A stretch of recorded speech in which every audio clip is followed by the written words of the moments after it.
How are you? I'm Calvin Harrell, and tonight I'm going to be assisting Ascari by emceeing this event. We do appreciate you joining us. This is, I don't know how many times have you put this on, Mr. Ascari? It's been a long time, and it's hard. And it's my second time attending, and I think it's an opportunity to have a discussion, to find out, to hear what has happened in the past and what is happening now, because that's the only way we can project what we might be able to do going towards the future. So before we get started, though, we're going with the presentation. We're going to ask, is it the poet or the dancer? Who's coming first? Asaki, would you please come forward?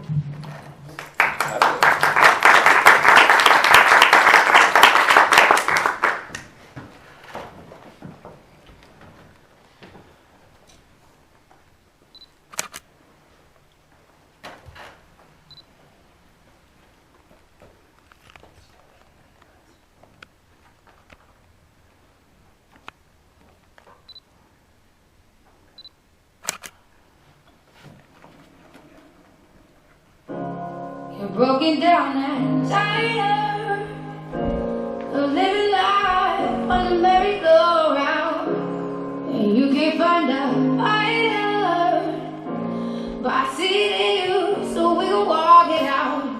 Ooh,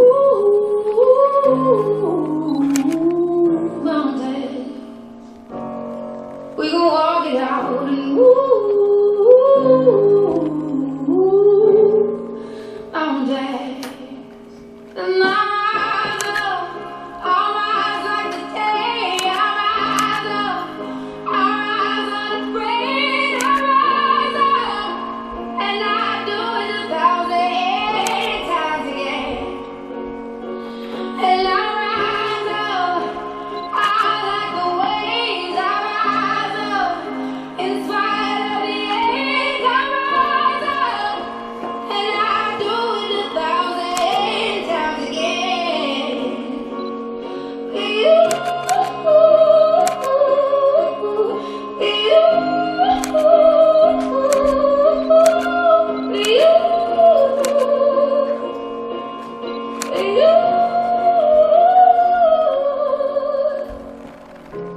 The silence isn't quiet, and it feels like it's getting hard to breathe. And I know you feel like dying, but I promise we'll take the world to its feet. Mountains, bring it to its feet.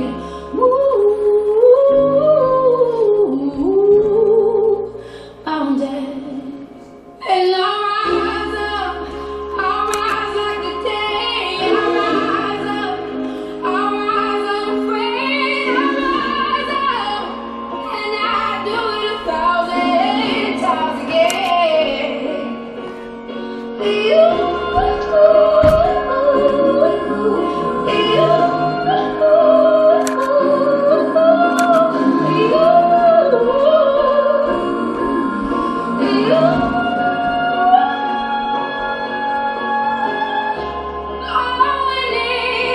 All we need is hope, and for that we have each other, and for that we have each other. Yeah, we will rise, we'll rise, we'll rise.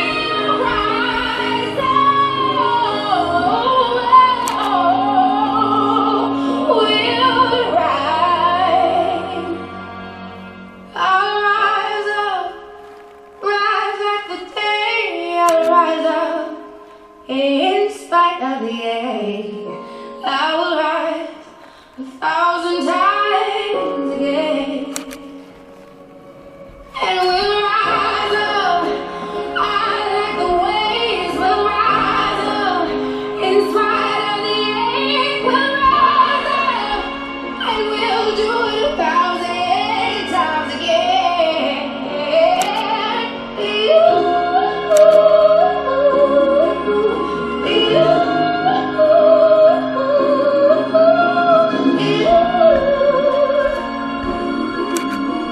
You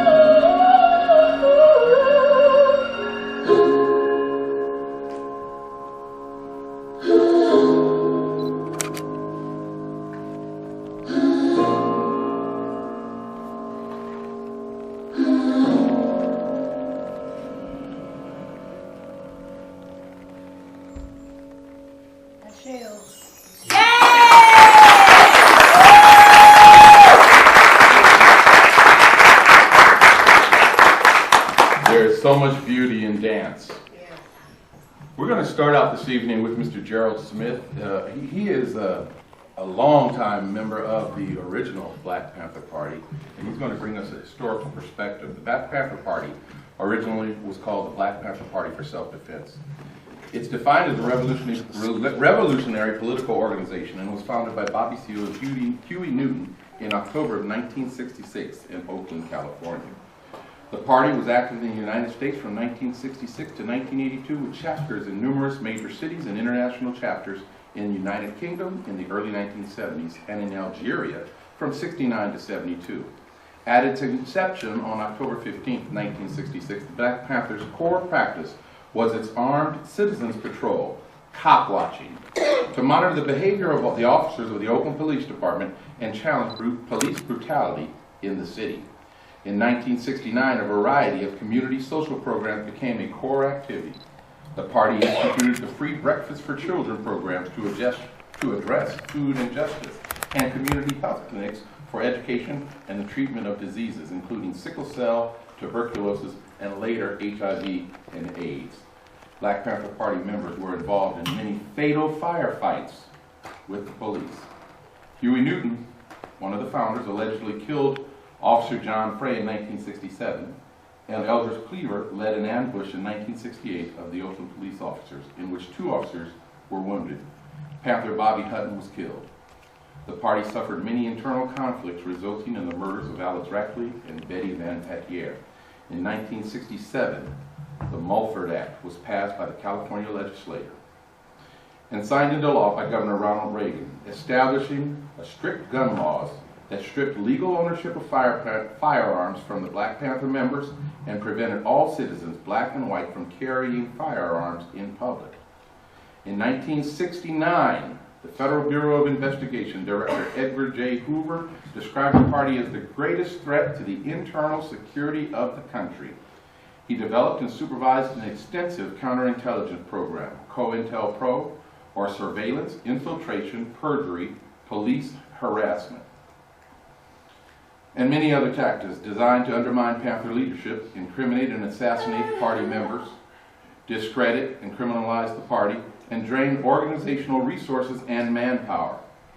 The program was responsible for the assassination of Fred Hampton and is accused of assassinating other Black Panther members, including Mark Clerk. That information was derived from Wikipedia, which I think most of you are familiar with. Without any further delay, I'd like to invite Gentleman Gerald up to present with us. He's got a presentation on PowerPoint.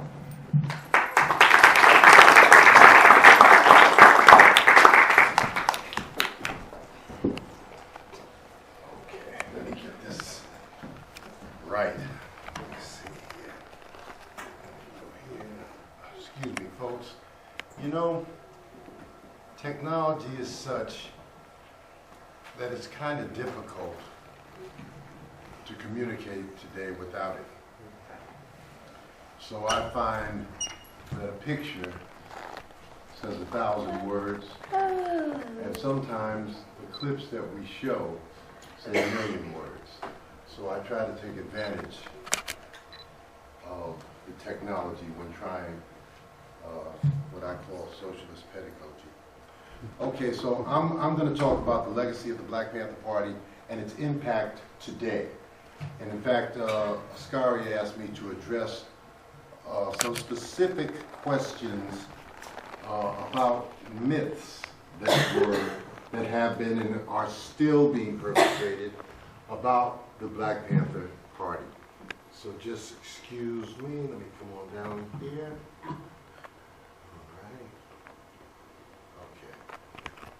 Whoa, whoa, whoa. Naturally, it's going to go where I don't want it to go.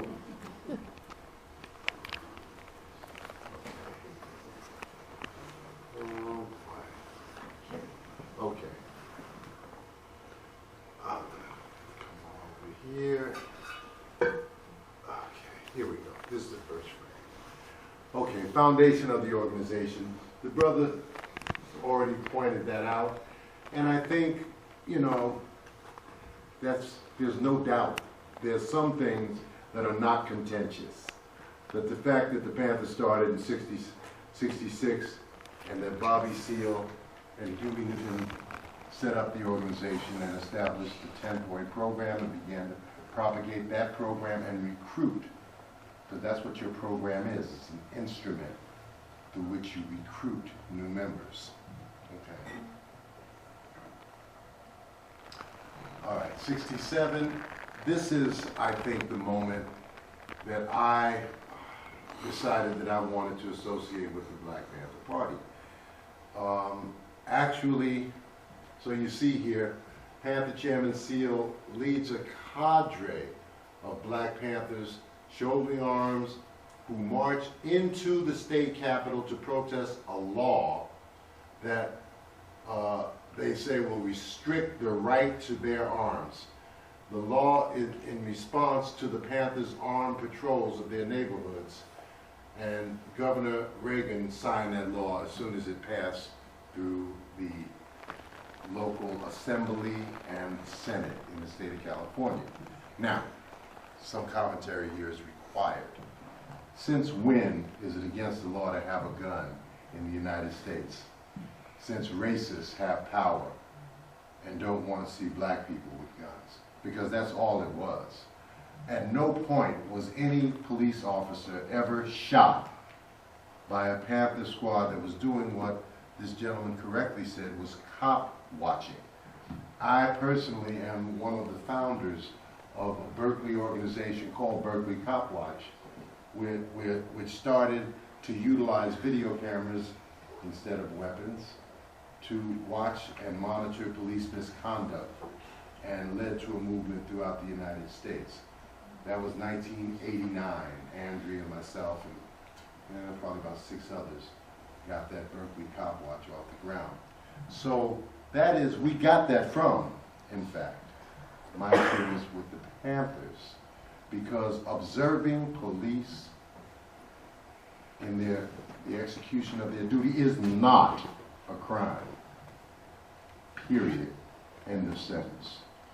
All right, let us proceed. Now, this is an area that gets a little contentious. To be very specific, Panther Minister of Defense Newton is involved in a shootout with Oakland police after a traffic stop. Officer John Frey is killed. Newton is shot in the abdomen. Tracked to an Oakland hospital, he is arrested and charged with first-degree murder. Okay. I don't think I have to tell you there are few too many incidents that occur at a so-called traffic stop. If indeed these were traffic stops, you simply get the citizen's license, you issue a ticket, and that's the end of it. But these so-called traffic stops, unfortunately, are not traffic stops at all. They are points at which racist police use to harass citizens, period, end of sentence.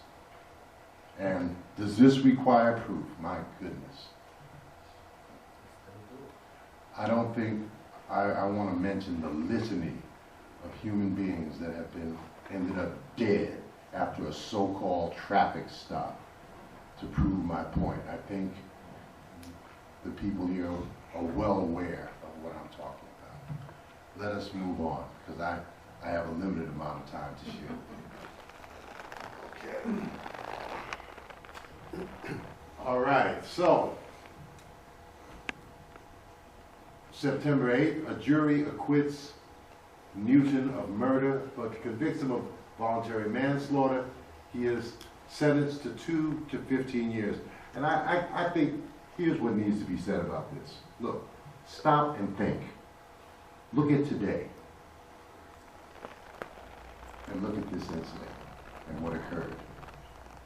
To be honest with you, when I was 17 years old, when this stuff was going on, I actually believed that Huey P. Newton was a dead man, that he was going to be executed, regardless of the facts, because my short life experience had led me to believe that there's no justice, not in this country.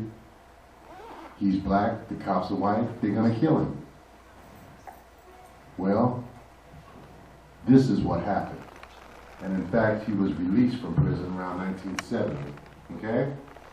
Which shows that my thinking at the time, at the age of 17, was the product of severe oppression, where I didn't even understand the possibility of a lawyer providing a competent defense and a black defendant accused of shooting a police officer could possibly go free. That is the product of a distorted, oppressed mind.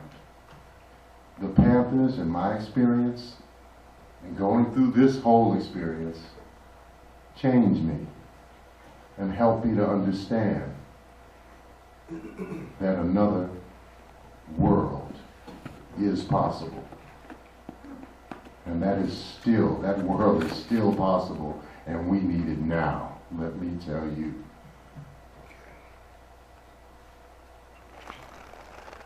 All right. Now, this gets a little complicated. The gentleman that preceded me mentioned it, so I'm going to mention it in a little bit of depth and make sure that when you leave here, you leave with a deeper understanding of what opposition to government policy does and can lead to. Okay. So the FBI used covert operations against domestic political groups. I don't care if it could have been the Wobblies. It can be a trade union striking for a decent living standard. It could be women fighting for the right to vote. There are FBI files about all of these categories I just mentioned. Okay? And, you know, since its inception, in fact, the first case the FBI ever dealt with, before it was called the FBI, was called the Bureau. And Hoover, you know, was the first secretary of this bureau. The first case was Marcus Garvey. First case. That's right. And apparently from their sick perspective, they were a success. One, they got black people fighting against each other. Now, I want to say that Marcus Garvey, like anybody else, was not perfect. So it's real easy for me to give you a litany of bad business practices that he engaged in that were not, you know, simply not permissible, you know. But he was labeled as a criminal. It's one thing to say that you're making mistakes in the way you handle your business, and that's not legal, and you have to stop it, or you have to repair that situation by returning money to the people that complain. He was convicted as a criminal, sent to federal prison in Atlanta, and eventually he was deported from America. Mission accomplished for the FBI. But that hurt black America. Not because I support Garvey. No, I do not. I'm not a separatist. I do not support the idea that we will be free if we go to Africa. Because if Africa's not free, you're just going to join the line of slaves that are already there. The fact of the matter is, we had to outgrow Garvey. We had to get to know Garvey, understand his strengths and his weaknesses, because not everything that Garvey said or did was wrong. Well, the best way for that situation to avail itself is for people to engage with the people that are his followers, the people that think that he has something to offer, and through public discussion and debate and experience above all and practice, people will learn whether or not they want to follow Mr. Garvey's teachings. Not by him being arrested, framed up for a crime and sent to federal prison. That was never resolved. It was a bad way, a bad resolution, okay? So that was COINTELPRO's, that was the first thing they did clearly against the black community. Now, I have to ask people to be intelligent and logical. That's how I live by. I live by that. And I believe that all of you are capable of thinking. So if COINTELPRO existed between 56 and 71, by the way, I don't believe it ended in 71, okay? But if it existed 56 to 71, one has to ask this question. Then the first major target of COINTELPRO probably was the Communist Party. They are an organization that criticizes American policy, has, you know, their own relationships, etc., with other countries, on and on, right? Why did COINTELPRO not destroy the Communist Party? Why did COINTELPRO have such a negative impact on the Black Panthers? It's very simple. If you think about it, one, the Black Panthers in reality was almost a youth group. I had been a member of the NAACP, that is the National Association for the Advancement of Colored People, before I joined the Panthers. So I had a little bit of political experience. And then I worked with CORE, the Congress of Racial Equality, when I was 15 years old on the Harlem Rent Strike. And I noticed something. And then, to be honest, my father had been a member of the Communist Party of the United States. So I had some political exposure before I joined the Black Panther Party. Most young black people who joined the Black Panther Party did not have that exposure, okay? So what I saw was this. Whether I love them or hate them, the Communist Party had a fairly experienced and mature leadership. And leadership matters. And that is one, I think, the key reason that they dealt with this whole problem of COINTELPRO on a more, you know, sound basis than we in the Black Panthers did at that time, where the average age of a Black Panther in 1970 might have been somewhere like 18, 17 years old. The good die young. All right? So our demographic was such that we had a lot of young people. Now we had people that were over 30. Don Cox was 30. Elridge Cleaver, I think, was over 30. So we had members that were over 30. But in average, the general, you know, average age of our membership was under 20. That's a very young organization. In fact, I would argue a youth organization. And thus, when they started to use, all right, so what was COINTELPRO? COINTELPRO, the counterintelligence program devised by Diego, was a program to disrupt, confuse, and they like to use the word neutralize, which means everything from just get you to stop doing what you're doing to kill you.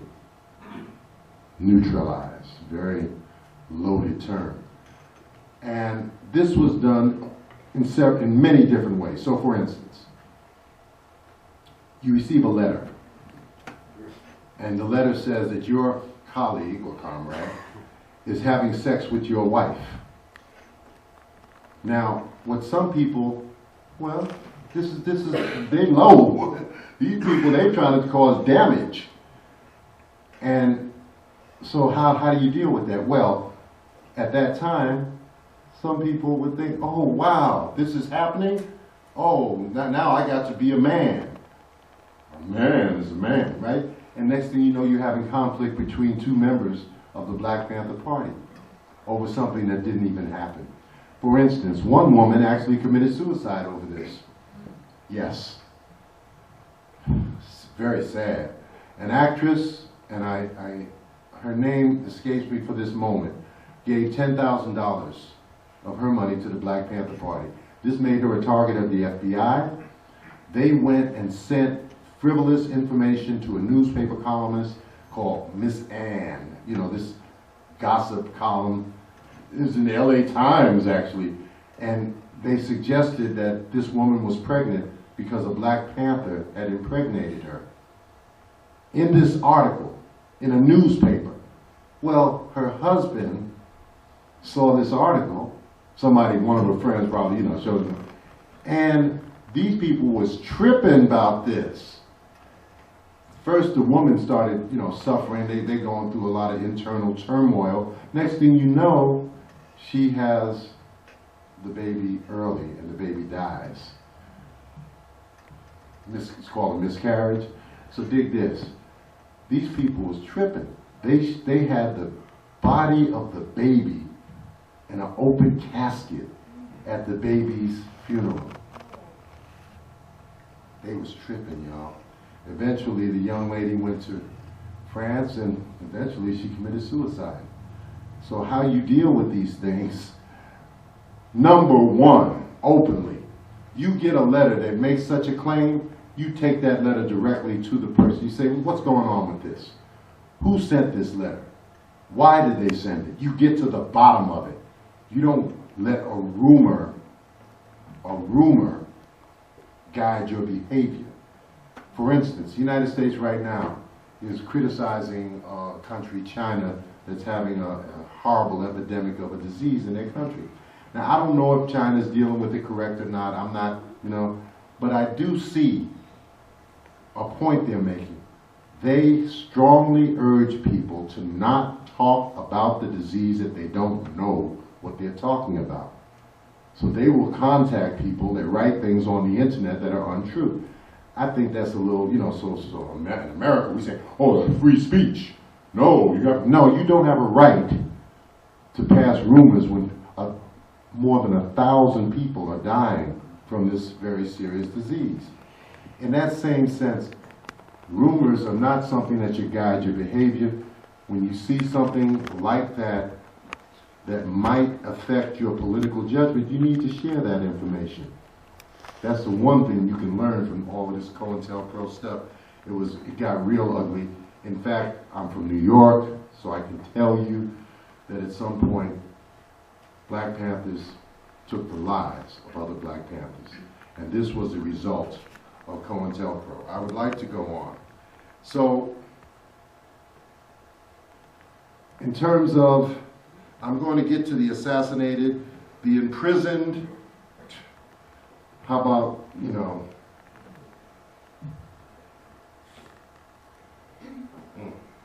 there's so many names that come through my mind. The best example, I would just say Geronimo Pratt would be. Geronimo Pratt would be an example of an innocent man that was imprisoned and framed up behind this COINTELPRO program.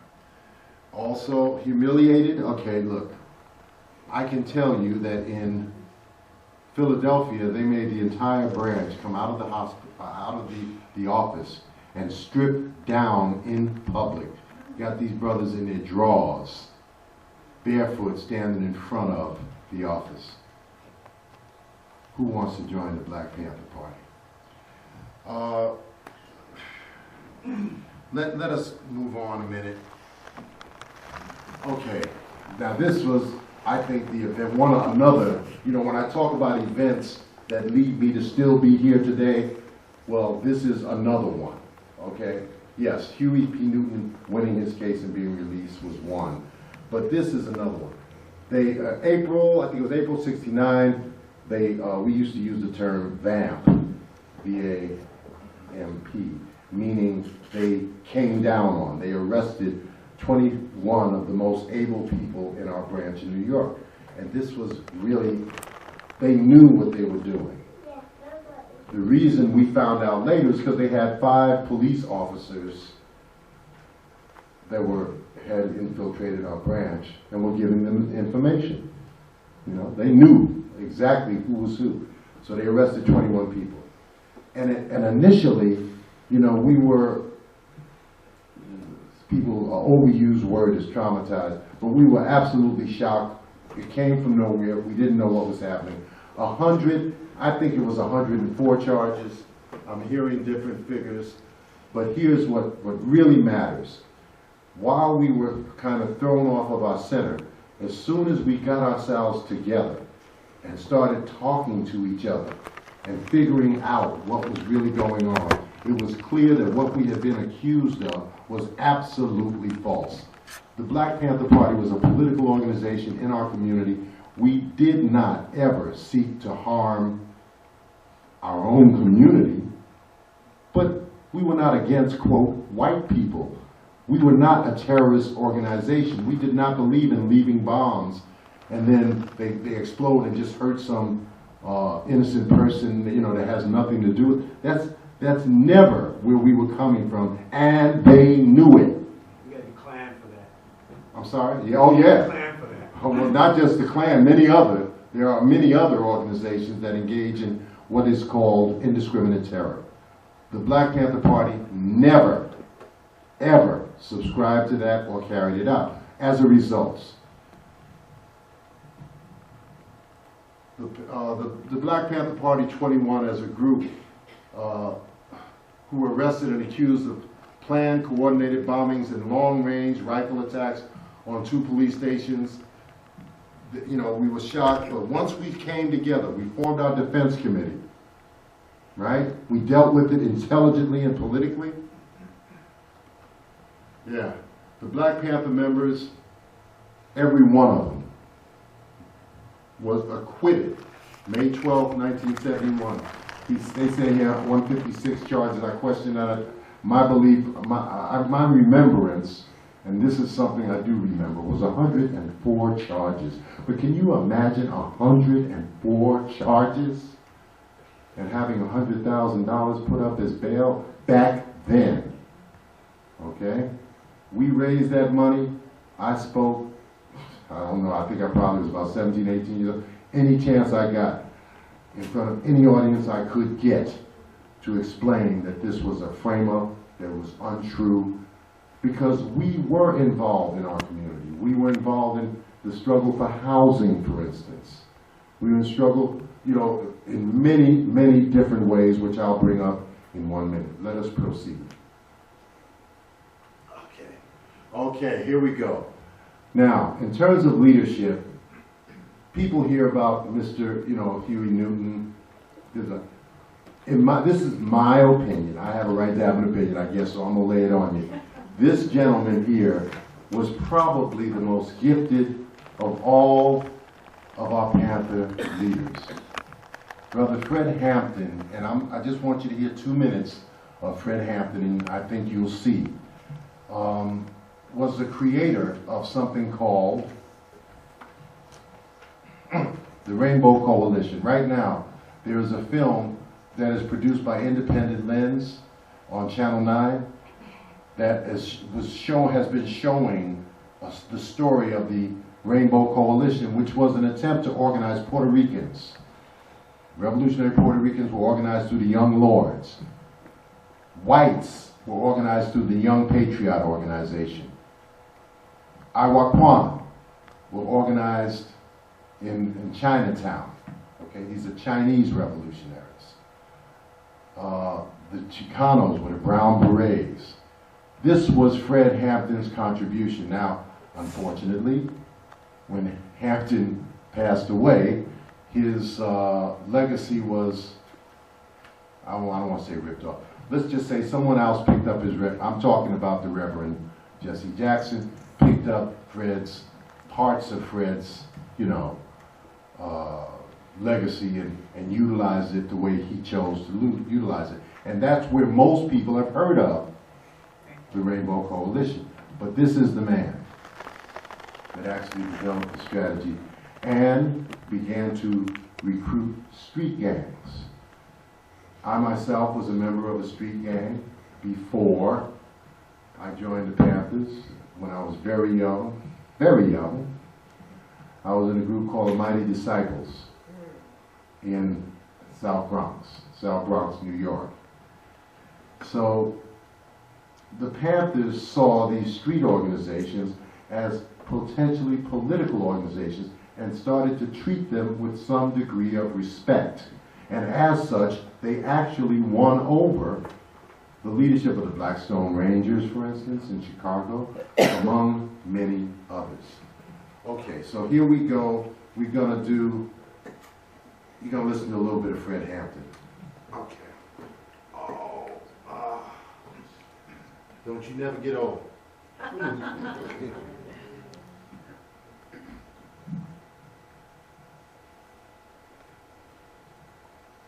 Oops. It's loading. No, it ain't loading that much. Here we go. What makes the man about it? What makes the man about it is they have black people and white poor people and red poor people and Puerto Rican poor people and Latin American poor people. Poor people all since they have a cause when they move this based on racism. When the Black Panther Party stood up and said, we don't care what anybody says. We don't think it's like fire with fire fence. We think it's like fire with water fence. We're going to fight racism, not racism, but we're going to fight the South End. We said we're not going to fight capitalism with black capitalism, but we're going to fight it with socialism. We stood up and said we're not going to fight reactionary pigs and reactionary state attorneys like this and reactionary state attorneys like Hangman with any other reactions on our part. We're going to fight their reactions where all those people get together and have an intersection of full-scale revolution. Right? And that's saying all our people. That's saying that no matter what color you are, you belong to class. And that's saying there's a class over here and there's a class over there. And the reason that this class over here has never did anything to get this class off its back because this is lower, this is upper. This is the oppressed, this is the oppressor. This is the exploited, this is the exploiter. And these people in this class have divided themselves and say, I'm black and I hate white people. I'm white and I hate black people. I'm Latin American and I hate hillbillies. I'm hillbilly and I hate Indians. So we fight amongst each other. And if you've heard the testimony of pigs here, and you got pigs of all colors, you know that. You got pigs of white, you got pigs of black, you even got pigs that are black and white. Propagating the same type of madness that this baboon Hanrahan would be propagating if you were here himself. And why? Because they want to keep you to believing that I'm your enemy, and that everybody else that's black and that wears a lot of hair on his head and hair on his face, they want to keep you thinking he's your enemy. Why? Because if ever you would disregard him, overlook him just for a minute, and throw away that culture of racism, and started dealing with low logic, then there would be no one else you could attack other than Hanrahan, other than David, and other than Tricky Dicky Nixon. If you make the right decision, you make the first people in the world get complete satisfaction. I know you return these burdens of not guilty. Thank you. He was actually on trial when he made that speech.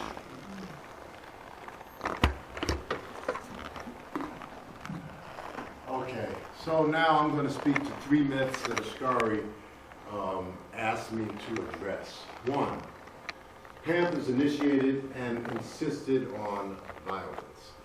That is the way that you can see it in some textbooks and from some journalists. I hope that I began to explain that was the original name of the Black Panther Party. The Black Panther Party was self-defense. That is what we advocated and organized around. And to this day, I believe that we were right. And in fact, we need some self-defense right now. Okay? It is not true that we ever insisted, or, you know, we didn't insist upon, and we didn't initiate violence as a policy. It's just not true. In fact, if you study, we got a new film coming out that I hope you see about the history of the Black Panthers in Los Angeles. See, there's an unwritten law. We're supposed to have Second Amendment protection. But if you ever notice, as soon as a white policeman sees a black man with a gun, they immediately take the gun. What happened to the Second Amendment? I'm very serious about that. I believe that black people have the right to own weapons. And you know what? If you're going to own one, you better learn how to use it. Okay? All right. So, by the way, there will be a discussion following our presentations. Eric's father speaks and stuff like that. And you can challenge it. What I say is not the law. It is my opinion. We'll have a discussion about this later. Okay. Ooh. Okay. Okay, myth number 2. The Black Panther Party was separatist.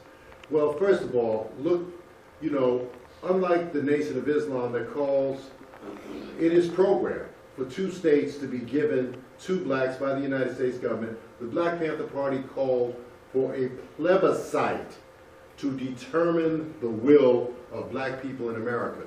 A plebiscite means some voting arrangement.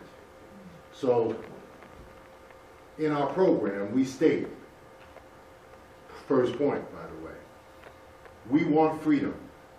We want the power to determine the destiny of our black community. We believe that black people will not be free until we are able to determine our destiny. Now, that's the organization I joined in 1969. I have to be really frank and say, I think that history has shown that most black people today consider themselves Americans. Whether you like it or not. This is not me imposing this on anybody. Because I know now many people that consider themselves Pan-Africanists, and they go to Africa regularly, once every couple of years, and stay for a while, and then come back to the United States.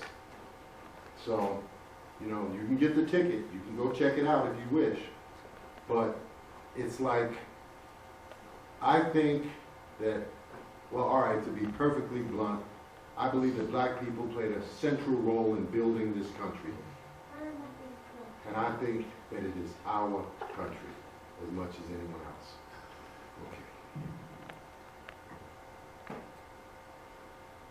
Okay. And lastly, the Black Panther Party produced nothing good in our communities. Well, I'm afraid that history has spoken on this matter. This is not my opinion. This is a fact. And that is, the Black Panther Party started something called The Breakfast for Children program. I don't want anybody to miss this. In every city that we could, we set up that program and we handed it off to community activists who thought that was important.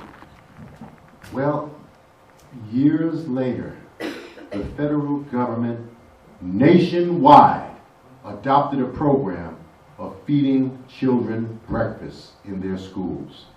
And don't you ever forget who started it. Okay? Yes, the Black Panther Party did a number of things that were very useful and pointed the way forward. Let me give you another.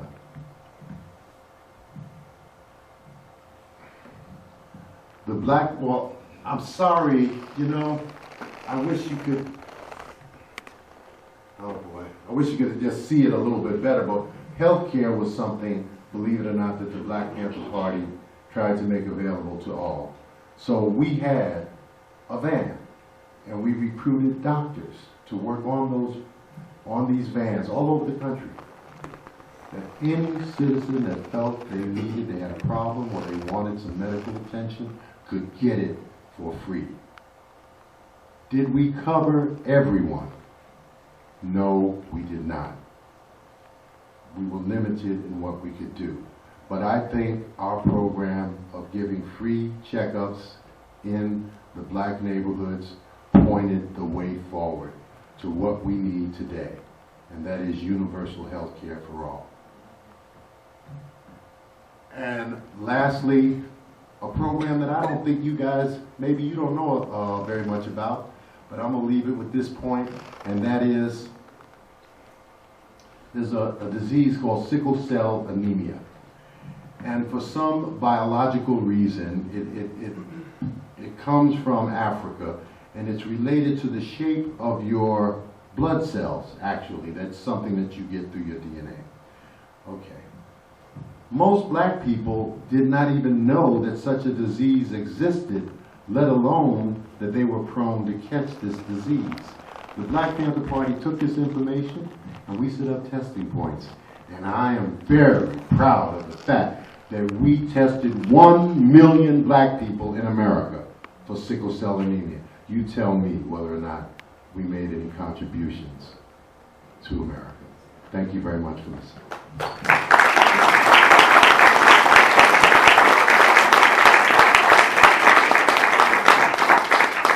Gerald, We have a few minutes because we're waiting for another guest, so if you could take a few questions right now, it'd be great. No problem. Very good. And let me jump in here for a second. Come on. Give some. I want to give some context. I'm 61 years old. I grew up in North Oakland on 66th Street. The party was founded when I was 8 years old in North Oakland at Laney College, which is located on Adeline. Merritt. It was Merritt College at the time. And one of the most profound experiences of my very young life was at a party office, and I've never been a member of the party. I would see the guys and the women involved, but I was too young, obviously. One of the things that was very profound was on the corner of Woolsey and Shattuck, they had an office. And that was at a time that they were actually building out the BART station down in Oakland, if you're familiar with BART. Moving buildings, moving houses, and that sort of thing. They were building the Berkeley BART station. Ashby station, I'm sorry. I was young, I can't remember everything. My dad, there was a shootout the night before. And my dad drove us by, because we were only 2 blocks from it. And to look at the building and the condition of the building, you would wonder, how did anybody survive this onslaught of police activity? So it's really a life journey to even, for me, not having any direct contact, but to actually connect with it through that. One of the things that I'm very proud of the fact, if I can be proud of the fact, is that as we look at those founders of the Panther Party, how many of them became doctors, professionals, etc.? How many of them were pulled into the traditional system at the highest levels of educational intellect and became doctors? That's a profound statement to have youth at 19, 20, 18 years old developing this format, this platform, and going out. And then later on in life, as the party's influence was destroyed, shall we say, to go on into formal education and to attain PhDs. And then one thing I found out just a while ago, and I don't know if you ever had any contact with it, but Chaka Khan was a Panther. So I just wanted to share that before we get started. What's your name? Calvin Harrell. Brother Calvin. Just to add to that point he just made, to just show you, was that allegedly the 2 police officers that started that shootout in our facility were allegedly drunk. They were both fired after the investigation. So I just wanted to, every once in a while we get a happy ending, all right? So let us have any questions or comments or criticisms that people deem necessary, please. So what explains the disbanding of the Panther Party? Because as I see it, the platform is needed now, maybe more than ever. So what led to the demise or the lack of participation, lack of further development of the program? Not an easy question. I'm going to try to be as direct and honest as humanly possible. I myself, being in New York, there was part of the COINTELPRO operation was causing friction and hostility between New York and Oakland. It sounds silly, but they were quite successful. So you know why, maybe you don't. People from New York think that we the shit, you know. Yeah, we do. Yes, we do. So center of, world finance, center of fashion, the fashion industry, So if you hip, you New York, you hip. I never will forget, David would come through, and he'd be wanting us to go get him, like the latest hat, for instance. Hilliard? No, David Hilliard, right. Hey, this is human stuff, come on. So they played on, though, so there was a slightly different culture. And then what was the demographic base basis of that culture. There's a different culture here in Oakland. For instance, when I moved to Oakland for a reason.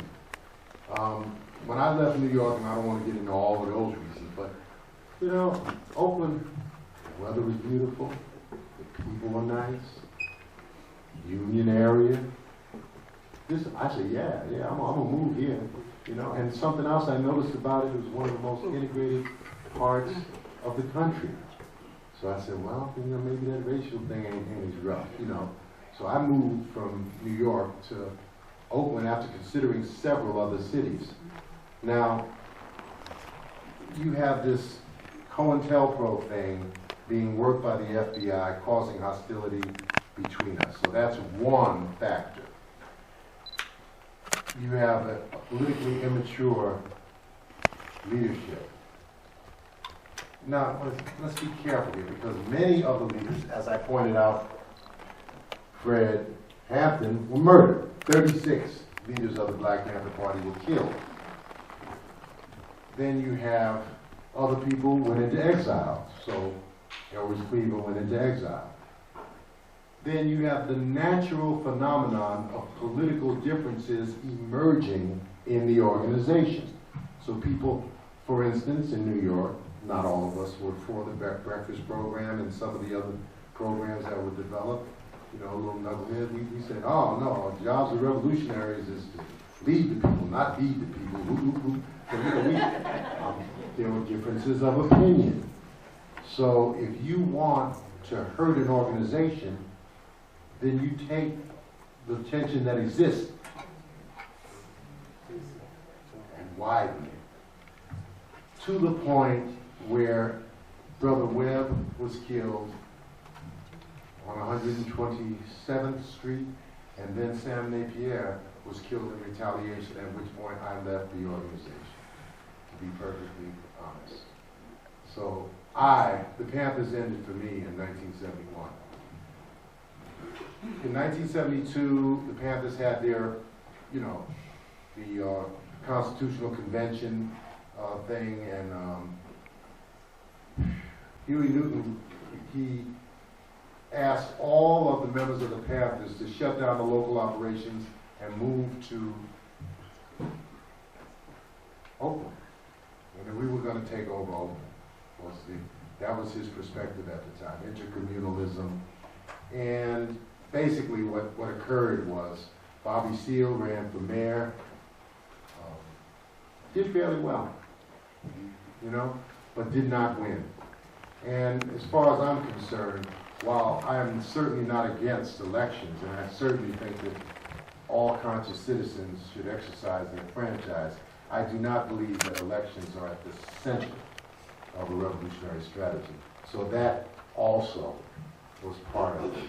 And then there's allegations of corruption, which I personally did not experience, so I can't really speak on. But for sure, the Black Panthers in 1975-76 were not the same organization that was founded in 1966, let's say, to 71. The organization had gone through a major change. And I think that had a lot to do with the closing of the doors. I hope I answered your question. Anybody else? All right, thank you.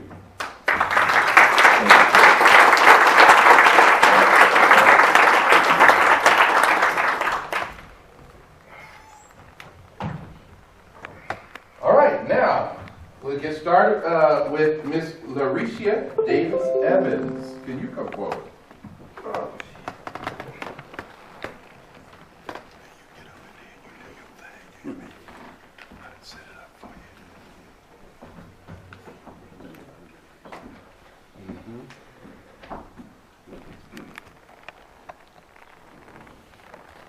No part of my mental vacancy will ever be filled with complacency. Now while my homeland charges me with vagrancy and purposefully distorts my history and now my current legacy.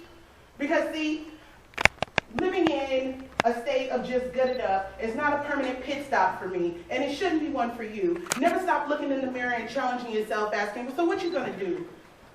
Because I live in a perpetual state of making it better, like a hamster spinning on the wheel just based on the hope and the scent of a little bit of cheddar. So I don't want to hear about what ain't going to change while we sitting around talking. Have we tried anything? Because we complain, we love to complain. Sorrow and Wallow becomes our favorite song while we don't have to look at what part we play and what's going on. And see, I know our problems seem vast as the ocean, but even the smallest boat can make ripples on the water when you use the right motion. So understand that ain't none of these problems, none of these issues new. It's all about how we get together and use the knowledge what we have to get through what we're going through. All right? My name is Lauricia Evans. And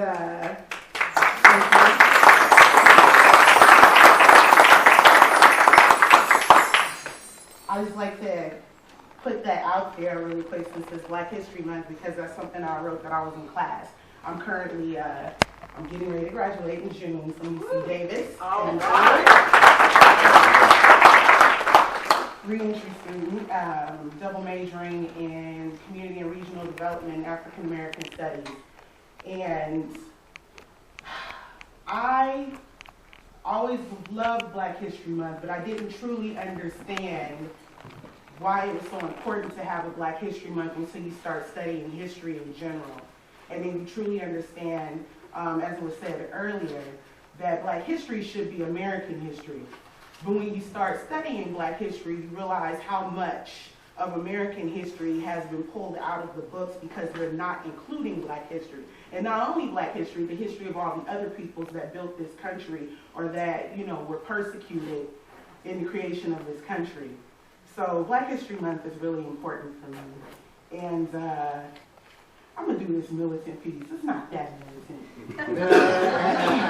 But it's something that I wrote because we tend to have an identity crisis in our community because of the fact that so much of our history has been pulled out, or we've been misguided in what our history is, and we've been fed images in the media. Just like you know, I was surprised that the question was up there, what good has the Black Panther Party done? Because I've always heard about all the programs that they've started in the community, but there may be a lot of people out there that have not heard about that. And that's part of the miseducation, and that's part of why Black people get the rep that they do. And it not only affects those who are projecting it out on the Black kids, it projects, or it, you know, we grow up with it within us as well. So this piece I actually wrote for my sister, who literally one day said if she could be anything other than Black, she would be. And she was in her 20s at the time. She since then changed her mind, but she gave me a wonderful grounding for this poem. So this is called For My Sister, a love letter. For my sister, who says she'd rather be anything other than Black.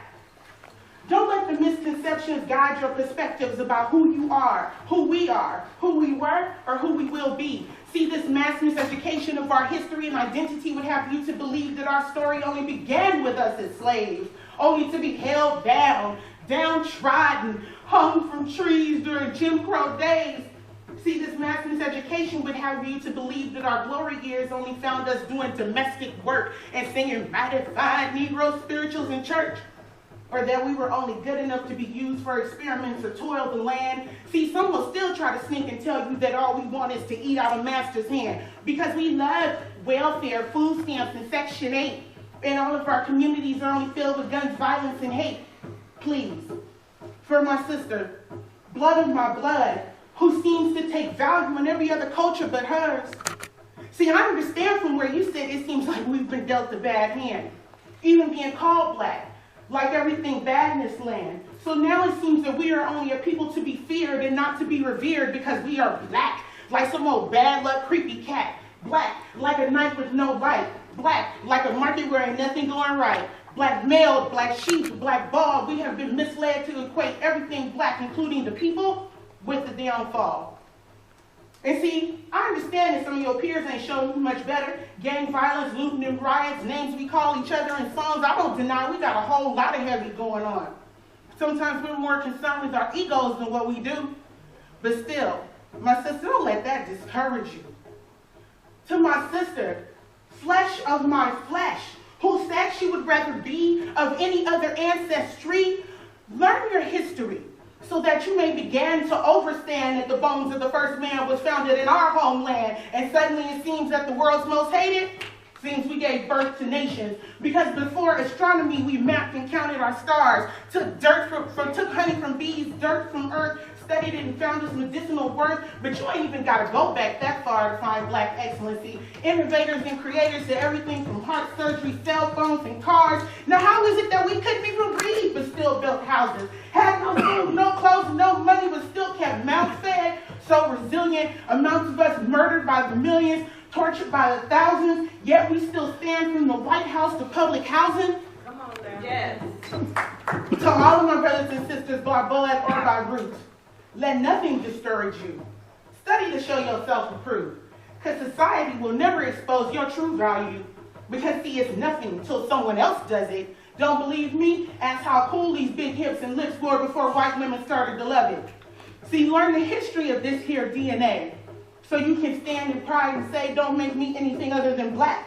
African, Hispanic, the victorious Haitians who held their own land against foreign invasion. Black, like James Brown, who invented a whole new genre and a new rhythm. Black, like Langston, Nikki, and Maya dropping literary cataclysms. Black, like that love, like them kitchen traditions. Black, like a Sunday afternoon church convention.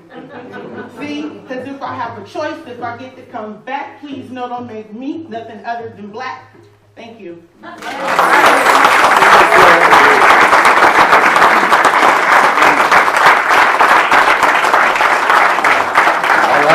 you, Mauricia. Our next presenter, I believe he was born in Vallejo. I know he was raised in Vallejo. Mr. John Burris. And this information, again, is coming from Wikipedia. You know, when you can get your name and a history on Wikipedia, that says a lot. John Burris was born on May 8, 1945. He's an American civil rights attorney based in Oakland, California, known for his work in police brutality cases representing plaintiffs. The John Burris Law Firm practices employment, criminal justice, criminal defense, DUI, personal injury, and landlord-tenant law.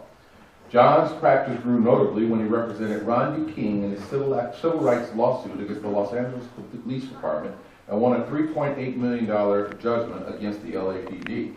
Since then, Mr. Burris has represented plaintiffs in a number of high-profile lawsuits against police departments across the state of California, including the Oakland Riders case, which settled for $10.9 million, where a gang of Oakland officers were found to be planting evidence on citizens, which caused the federal government to investigate and oversee the Oakland Police Department to this day. Recently, John Burris represents Celeste Waugh in her case against Northern California Police Departments for a number of officers exploiting and having sex with her while she was underage. He won a $989,000 settlement from his SWAP against the Oakland Police Department, whose officers also faced criminal charges for sexual misconduct with a minor. He won an $11.3 million judgment at a trial against the San Jose Police Department after an officer shot Hung Lam in the back, causing him to become paralyzed. John Burris also represented Oscar Grant's mother in her lawsuit against BART Police, which settled for $1.3 million, where the Bay Area Rapid Transit Officer Messerly infamously shot 22-year-old in the back while he was handcuffed on the Fruitville BART train platform in Oakland, California on New Year's Day in 2009. The facts of the case were later depicted in the movie Fruitville Station, starring Michael B. Jordan, and won multiple film awards. Mr. Burris also represents Mario Woods' mother in her case against the San Francisco Police Department, where a group of officers were captured on video shooting her son, Mario Woods, on December 2nd, 2015, that caused large protests throughout the Bay Area and ultimately resulted in the resignation of the San Francisco Chief of Police, Greg Sir. Mr. Burris has represented notable clients, including Tupac Shakur, Latrell Sprewell, Gary Payton, Keyshawn Johnson, and Barry Bonds. Mr. Burris, welcome and thank you.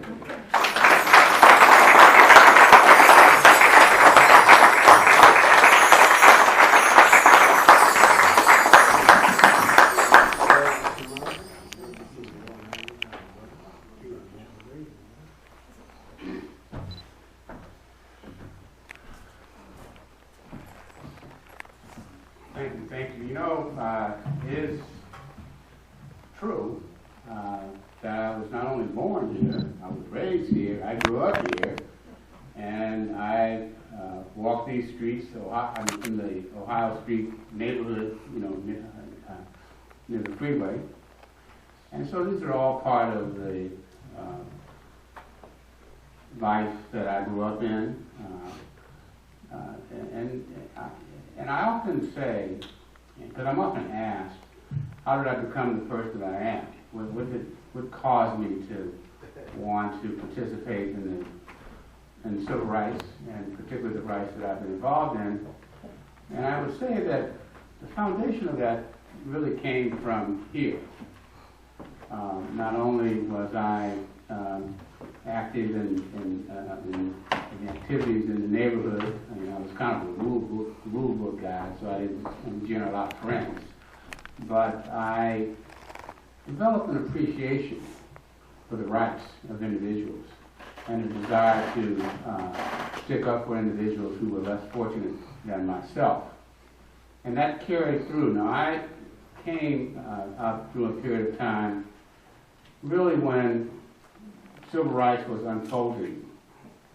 And I, as a young boy, watching television from here, watching what was happening in Little Rock, Arkansas, watching what was happening in other southern cities, it had a dramatic impact on me. And as I watched Martin Luther King and Selma and the dogs and all of those things, it burned in my soul. And as a consequence of that, I was impacted in ways. And so the history was formulating as it was occurring.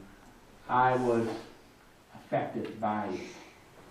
And so the sense of history that we talk about is something that dramatically impacted me. And certainly when the Panthers came along, as I watched and listened to the rhetoric of Bobby Seale, Huey Newton, Eldridge Cleaver, and even had the pleasure of hearing Fred Hampton speak, that the impact of what they were saying had a dramatic impact, not only on my thinking and formulation as a young man, but I could see the impact that it was having on the social order that existed at the time. And much changes occurred as a consequence of it. And so I view myself and the career that I've had really as one that had built upon the legacy of the Panthers as it relates to the issues of police brutality. Because what they were looking at was policing themselves against the brutality then of the Oakland Police Department. And so that was a critically important legacy that was laid down.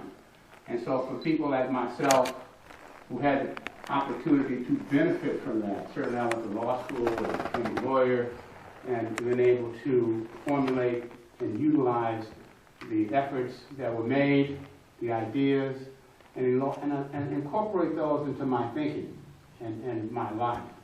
And so as a consequence of that, I've been involved in a substantial amount of lawsuits in this town, of course, but others as well. It is something that has been important to me to move the social order.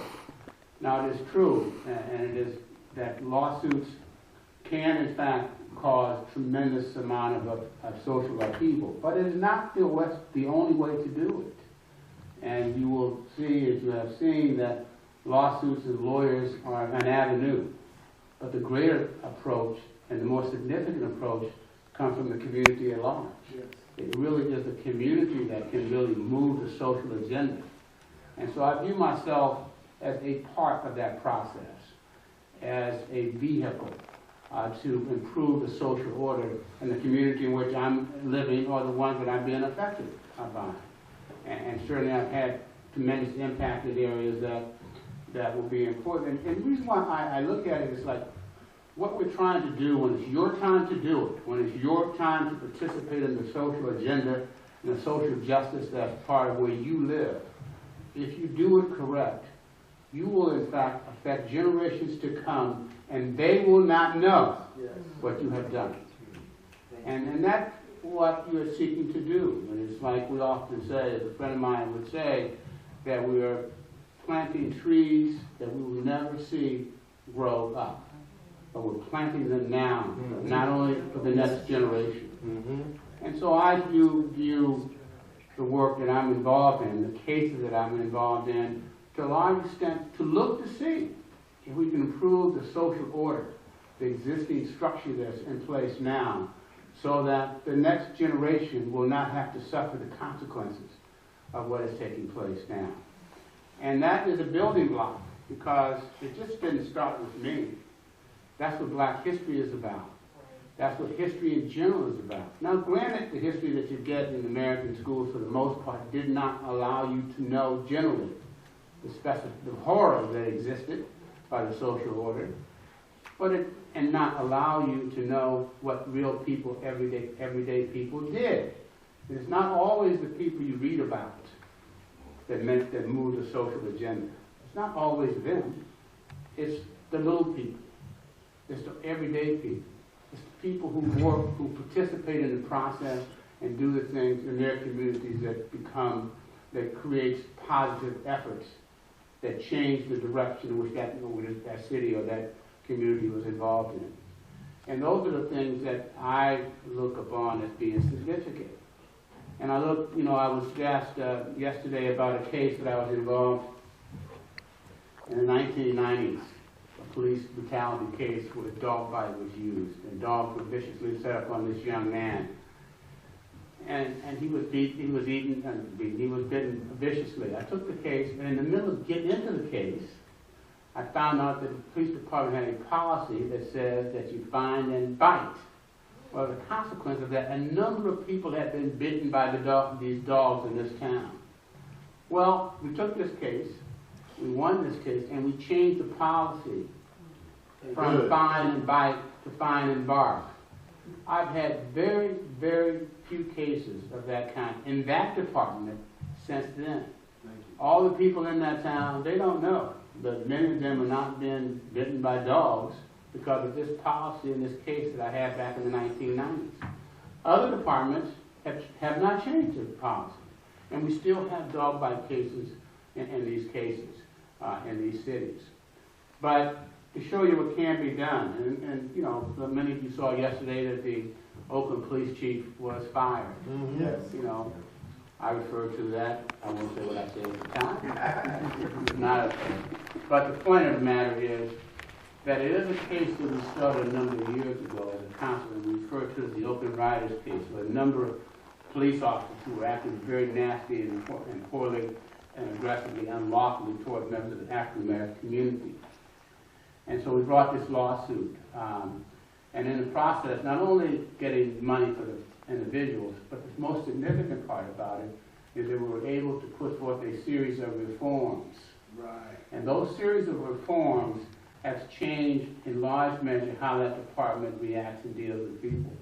But we don't have the number of police shootings that we had initially. We're down to one last year. There was a time we would have 6 to 10 in a year. Yes. We don't have the same number of, and this is the most important to me, and this is an issue of racial profiling. If anybody knows, that's a huge issue for me. That is when you are stopped unlawfully and race is the basis, and you wind up having a criminal charge based upon unlawful detention where the officer is really just trying to get into your car to find out if you have something in your car, and then that serves as the basis for criminal charges. But as a consequence of that effort, and with a federal monitoring involved, we have really altered the course of the department in many ways that would be unconscionable. But it is not totally perfect, because during the course of that, we've had a number of other cases that have illustrated the kind of negative conduct that is taking place in the department. But changes have occurred, and we've had changes in other departments. But even if there's not a change in the department, it's the representation of an individual who otherwise would not be represented that you become their voice. And we have become that voice. We have Melissa here from the office here, and you know her here. She's a big voice. And that's important because you have to have a voice. You do not change the social order without making a request for it. And as Frederick Douglass said many years ago, when asked at the end of his career, what do we do to remove the social order? He said, agitate, young man, agitate. And John Lewis, this noted civil rights lawyer, when asked about what should be done, he says, make them uncomfortable, get in the way, make them know that business as usual will not stand. And so that is our challenge, and that is in front of us on a daily basis. And I see that challenge as part of the work that I've been involved in. I see it in the next generation of lawyers. As I talk to folks, that this is the responsibility we have for the next generation and the generation after that. And I say that because nothing can change unless someone is prepared to make the people with the power uncomfortable and not accept the official position where Mr. Perez here, this young man, his son was killed under very questionable circumstances. And even though we were able to resolve the case, he was not satisfied with that. And he continued to press the city government to get answers to what happened. And he has been successful in doing that. That happens in other places. You know that we're here in the city of Vallejo based upon a number of cases, and that we are determined to get rightful answers to them and to move the social agenda. We want to stop people from being killed unlawfully, or equally important to me, from being stopped unlawfully and having their cars searched unlawfully, for them being beaten unlawfully. These are critically important areas that go to the citizenship that people are entitled to have. And fortunately, I get to do it. You know, I'm sort of free, you know, and unbound, unchecked. And so in that sense, that I'm in a position to do something about it. And I give great homage to the work that the Panthers did back in the day. But I also know that others have to pick up that gauntlet and move it forward. Yes. Not necessarily the same way, but in a way that is consistent to the social order in which that we now exist in. Yes. You know, I often say history will be written whether you participate or not. So it's up to you to write your history and to do what you can do while you have the opportunity. Thank you.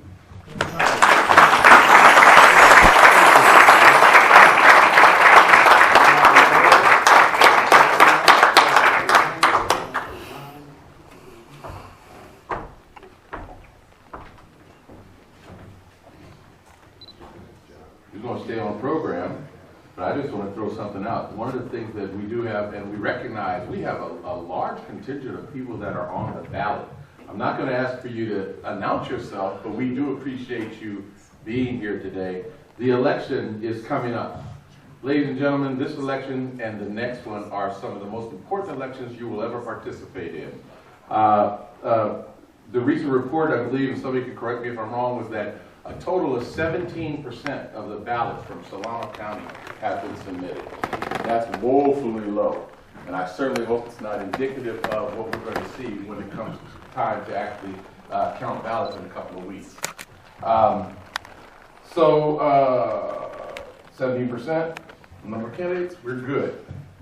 Mr. Eric Reason. I can't find anything on Wikipedia about you, but I do know something about you. I met Mr. Reason, and in fact, I met Mr. Reason by virtue of the passing of his son, the killing of his son. In candor, I knew Mr. Reason's sister, Rhonda, who is an assistant in the superintendent's office here at the school district. And I had done some work for her professionally previously, and she asked Mr. Reason, I reached out to her and said, hey, look, we'll support you with whatever you need. And Mr. Reason came by, and we worked with him for the programs for his son's funeral. Mr. Reason's son was gunned down recently in the back by an off-duty Richmond police officer. Many of you are probably familiar with it.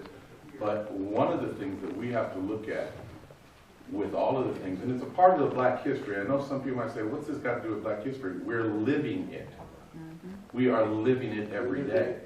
One of the things that's extremely important in my mind, we can see the history and where the Black Panther Party got started, and Mr. Burris can shed additional light on the challenges that we have continued to face. Because the reality is, while the Black Panthers Party started and they executed their plan, they were taken down by the government entity. That's just the way it works, folks. Somebody asked the question of why isn't it, it seems like we need that right now. We absolutely need it right now. But we live in a state of fear. What caused some of its demise? It was drugs. It was infighting. It's been known that drugs were brought into the open market, very specifically to cause challenges within what's defined as the ghetto, communities of color. Mr. Reason was asked to come, and I think that the most salient thing that we're going to have is, or to understand as a result of his presence, is that when an incident occurs and someone is killed through violent means, police or otherwise, but in particular police, which are government entities, the impact is not only for the executed. The impact ranges, it has tentacles that go into the family, into the parents, the sisters, the children. Children then become raised by parents, or grandparents, I should say. We look at all of those things as factors, and we say, my God, this thing has got to change. So be an activist. In your way, be active. Yeah. In the meantime, come on up, Mr. Reason, and share with us what you've been experiencing and what's going on.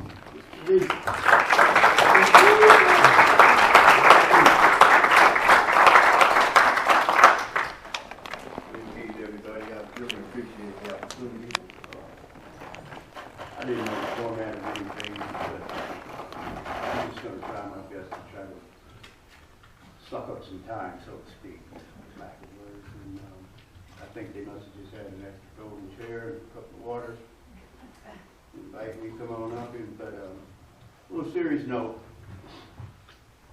no parent, nobody wants to go through what I myself and other parents, Brother Lopez,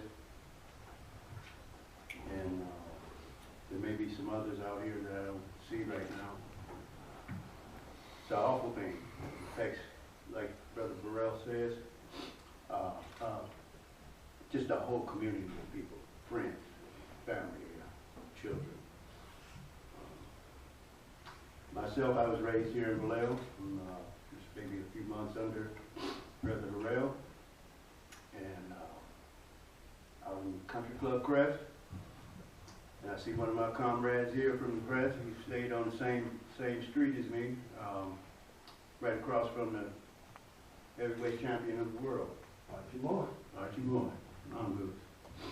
And we also had a Black Panther house just a few houses down from his own. Okay. And I ran with his uncle. He was a little under us, but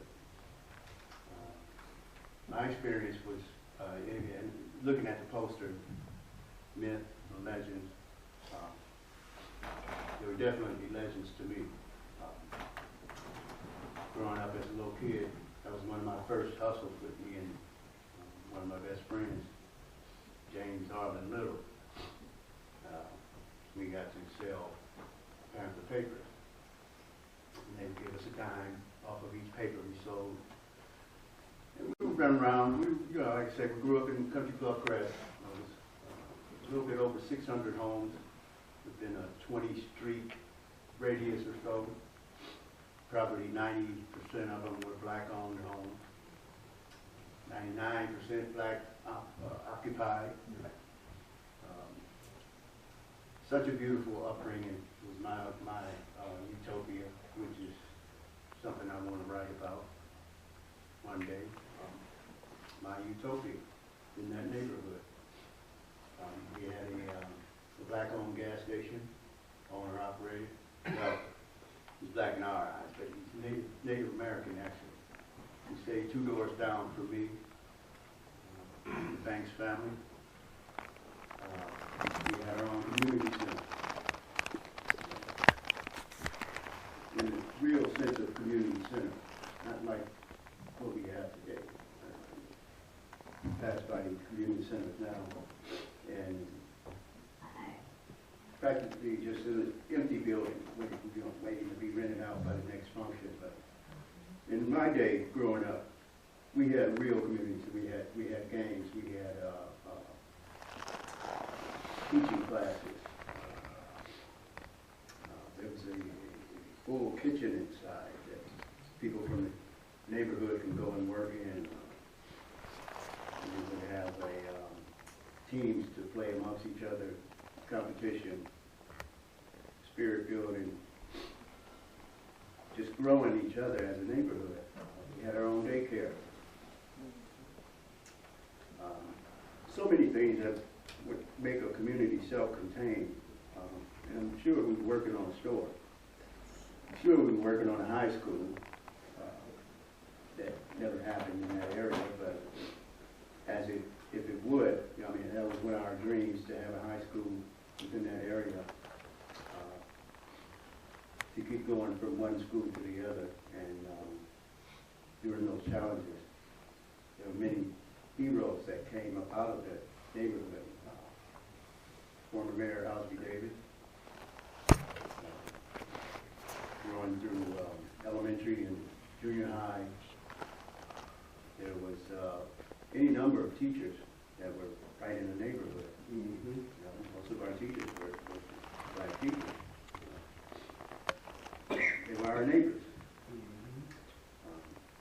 And like I say, with positive role models such as the Panthers, Archie Moore, Brother Ned Smith, who was probably a couple of doors down from this brother, had a Royal T-Birds club. Bear Island had a team club. Continental Omega Boys Club was just getting off the ground around that time, which I did become a member of. There's so many legacies here in Vallejo that put young black men on the map, so to speak. Gave us some sort of structure to live up to, some sort of how would I say, expectation that we had to live up to, that others who ran before us expected us to live up to, expected us to carry on.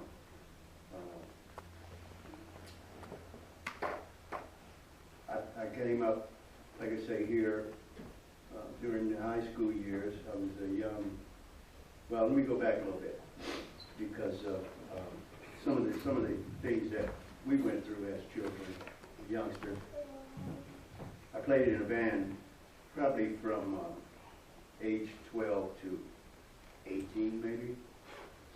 But during this time, I remember playing we played a concert in Napa County, way deep out in Napa.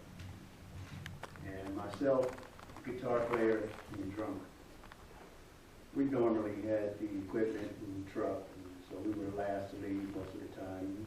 We left, it was late, maybe 12 o'clock. I know I was 14, the guitar player was 14. By the way, ended up playing with James Brown at the end of his career. Yeah. But the drummer, his dad always had a truck. He supported, family supported each other back then. It was just such a beautiful thing. We were driving back from Napa, and the truck stopped. I just got this information from him why the truck stopped. I didn't know. Excuse me, but it ran hot, so we were stuck out there in the middle of Napa, way out in the buildings. And back then, in the early 70s, there wasn't much on the roads of Napa. Very dark, hardly any buildings or anything. So it took maybe an hour or so before we even saw a car coming. So finally, headlights come in the distance. We're happy, we got to stop them. It's only a 2-lane road, so turns out he was a sheriff, Napa County Sheriff. And we're pretty happy to see him. We just knew we were getting out of here now. He could give us a jump, or he could push the car, push the truck, call the parents. parents, but each time we ask them a question, say, could you have, call our parents, the truck won't start and we need some help. Nope. This was his answer.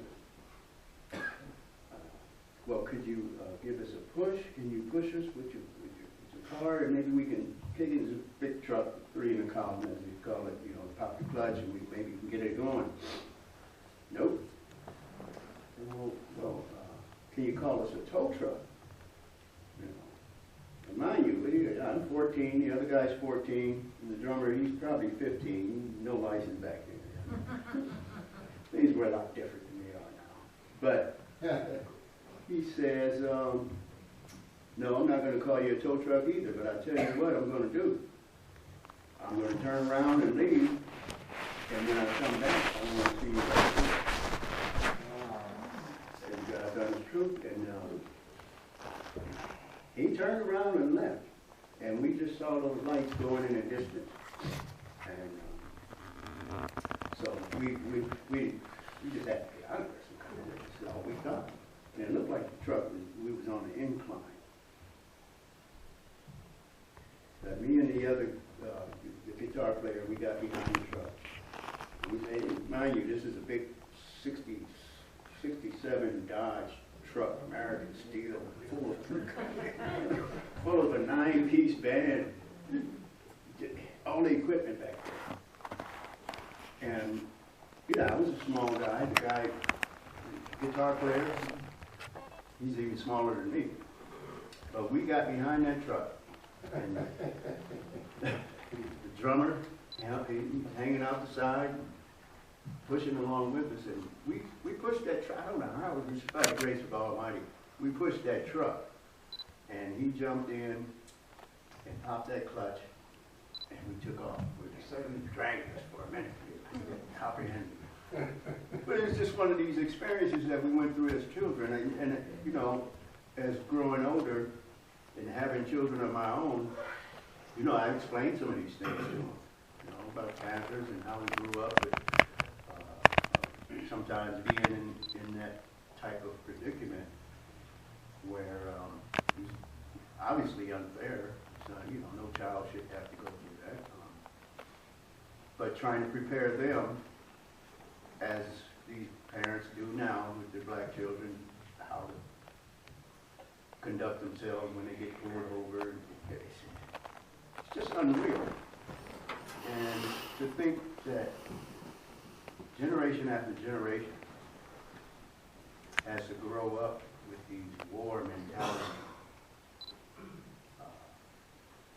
ideas that you have to continually pass down generation after generation. It's a wonder that, there hasn't been another uprising to some extent. When I was a child, police were dressed not too different than the people on the streets. I mean, there wasn't a whole lot, body armor, big helmets, unless there was a riot. They put on their cap, they pull you over. But now, you look at them, they're dressed like soldiers. Very intimidating. And like I say, we pass down this information to young kids, young children, that beware, look out for this, act this way, and then expect them to process some of these things. In the meantime, I can't imagine trying to process it as they would now, along with all the other madness that's going on. But to say that the Panthers, as far as the myth goes, it was a violent, uncompromising entity. It was just so out of character. Those are people we looked up to. And as Brother Greg said, they were young. It's almost like a youth group. Would probably be considered a militia if it were a white race. Just trying to protect themselves, the community, from injustice. that marching and nonviolent means just weren't working. And so what it is now, I don't know what it's going to take. You know, this is one of my uncomfortable type of positions, to be up in front, speaking in front of people, but unfortunately this incident, and I hope I can help others to maybe somehow get through it or prepare their children for what God hope never happened. But I feel like it's something I have to do nowadays to just say it's got to end some kind of way. We have to put some type of a hopeful situation to it now. Or else where are we headed? Where are we going to go? Mr. Reason, can you share with us how your life has changed following your son's demise? Unimaginable. You know, if you have not went through it, you will never understand. The relative to the care of children. Yes, yes. Just indeed, the whole thing. Indeed. I was always, you know, kind of life with a party, happy type of dude, you know. I raised 2, 3 children by myself as a single parent. You know. And I never knew what a single parent was. I was young. I was really young parent. There wasn't very many other males around. But it was in my heart to do so. I felt good coaching baseball, volunteering for decades at a time. Always loved being around people and children. Now, it's so hard. It's so hard to try to enjoy myself in any capacity. Things like this can send a little comfort to me because I feel like, you know, it has to be done in some sense. And there's so many more out there who's going through the same things. I'm just one person. But, I mean, to look at my grandchildren, to see the sadness in them, just absolutely horrible. My son had a couple of run-ins in his life with the law, and when he was on the right page, it was just so beautiful to see that, because I put a little band together with his children. And it was something that he didn't like to do. I didn't force him to play instruments, but I thought, man, my grandchildren, I'm going to force them to play. You'll play something.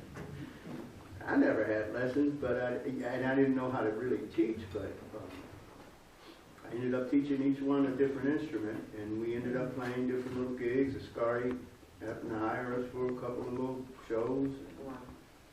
And then the dad, you know, he was like our roadie. He was so happy to see his son, you know, performing at different places, earning money, having a good time. You know, when you lose someone like that, it just tears down so many things, and you don't see how it can be replaced or refilled, or how anything could come out of it good. You just have to try to keep going, and which is what I'm trying to do. But I tell you, people, you have no idea. Aside from Brother Lopez, you just have no idea how it just, and maybe it's just me. I'm not sure.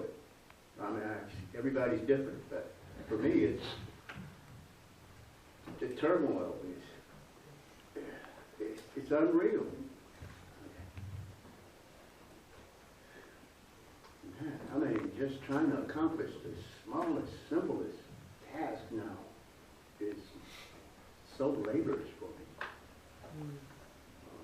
And I've always been, you know, like I say, but selling the Black Panther papers, that was one of my first little hustles as a job or something. We were like 9 or 10. By 12 years old, I was, myself and a couple other friends were taking care of a quadriplegic across the street from our school. Older gentleman, and we provide him comfort. We were all about 12 years old, but we cooked for him, we cleaned, we did his yard. He loved us, we loved him. And from then on, just seeing those, and going to breakfast programs, eating at the Panther houses and things, being taught, that was some of the teaching that stuck with me and our friends, that we would take care of others just like they did. And it still goes on. But like I said, I'm hoping that there'll come a day we don't have to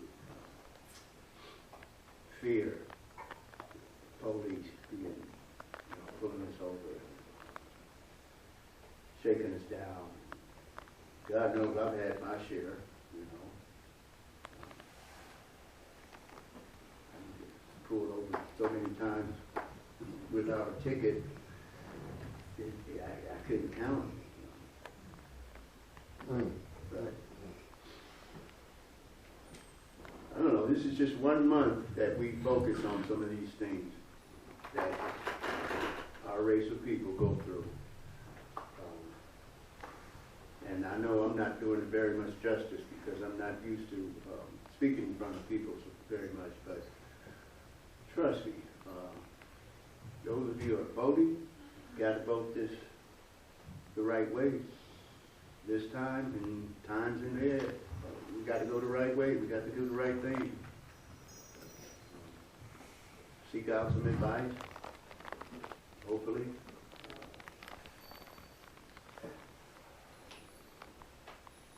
I don't know, I'm kind of lost for words when I start thinking about and speaking of my son and things like this. I kind of lose my track. So, you did fine. Yeah, you did.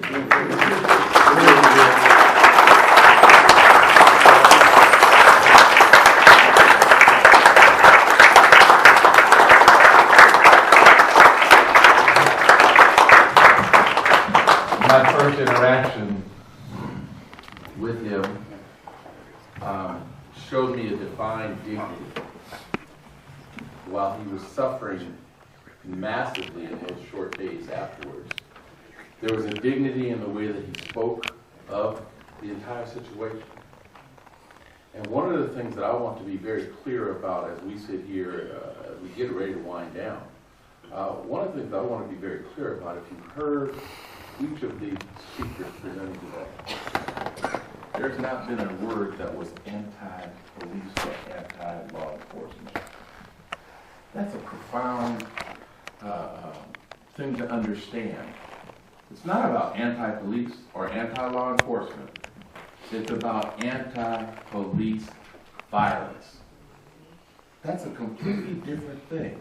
We can't live without law enforcement. They have a critical role. And for you people that are running for election, please understand, they have a critical role. We're not against them, but help us hold them and their department responsible for their poor behavior, as you would expect any customer service agency that you work with in private sector. If you get bad service from a hospital, you speak to senior management, you expect change to take place. We put people in office, we elect people in office to carry our voice and to help make change to a system that has been systemically depraved for centuries. All right?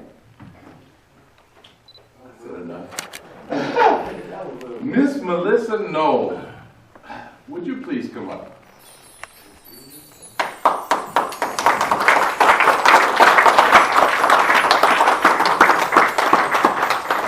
I didn't look you up on Wikipedia.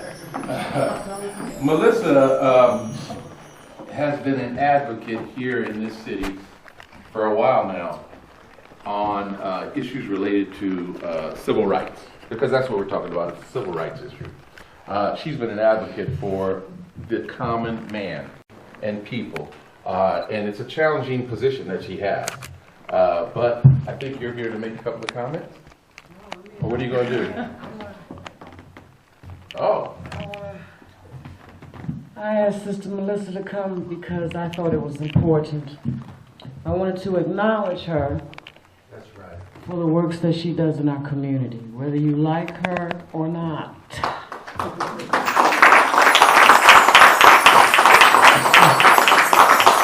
One of the things that was important to me is, you know, in life you always want to find people that are supportive of you and that are there for you.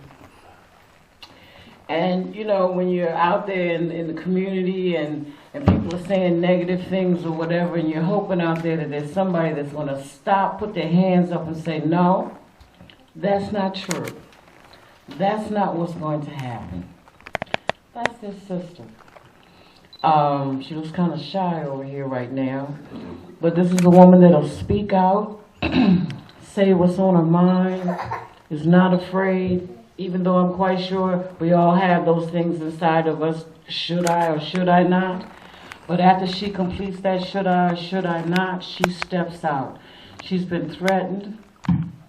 Everything has gone down with Sister Melissa, you know what I'm saying.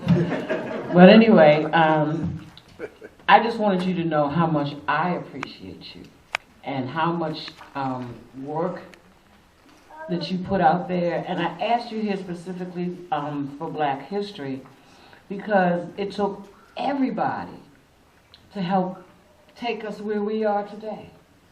It took white folks, it took Black folks, it took Filipino folks, it took every culture to stand in unity to walk with us. And I didn't want another day to go by without letting you know that from the bottom of my heart and quite a few other people, we really appreciate you.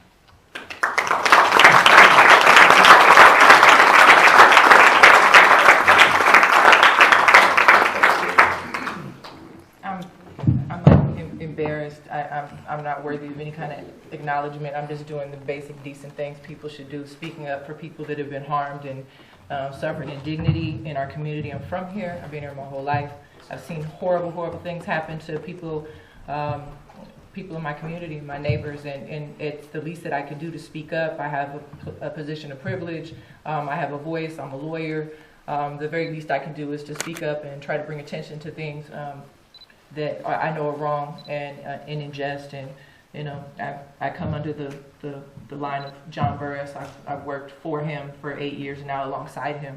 And you know, so I do this, you know, in his spirit of the work that he's been doing, and we continue on doing that work in Vallejo. And so I appreciate Mrs. Scari for even thinking about me. I'm just doing what I think is right and just. We're continuing to organize people in Vallejo for voter disenfranchisement issues, constitutional policing issues, trying to get people together to work on these issues so that our public officials know that it's not an option to address these issues. We've been ignored. We've been told that the police violence is not a real issue in Vallejo, and we're here to continue to get people together so that they can no longer ignore these issues, so that it doesn't have to be another 40 years of my life before my neighbors are not being murdered for existing while Black and brown. So that's, you know, like I said, I'm humbled. I appreciate you, Mrs. Scari. And, you know, I'm always speak up for you because you're doing the right thing in this community. I appreciate you.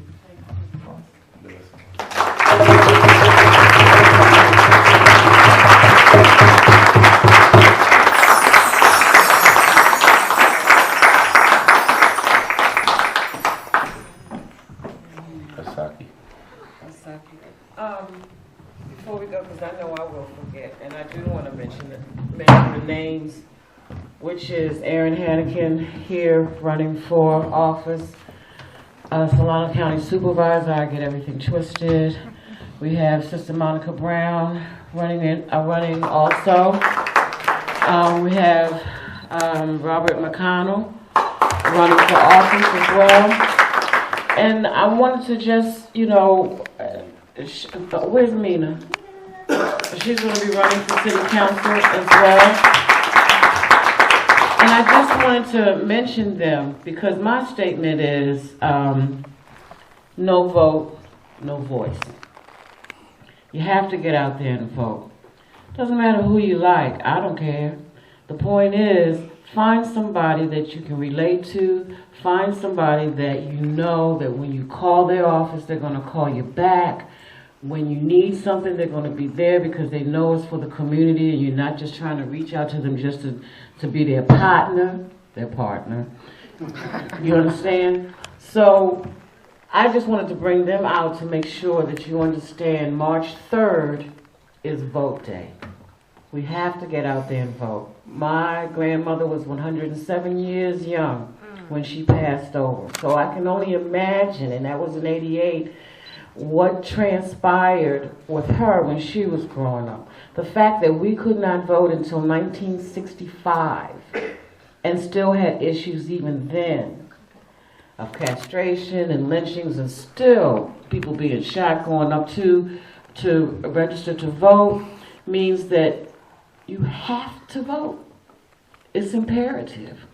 So I wanted to make sure that I said that to you. And I also wanted to say, before I finish, thank everybody for coming out. You gotta stand up. You have to stand up. You have to speak. You cannot keep sitting and watching the things on television and talking about it on your phones. I'm saying the same thing over and over again. That's okay, because at some point it will register. When you see that we are out there walking, we're walking for a reason. We're walking for you. We're walking to change, make a difference for our youth, for my glam babies.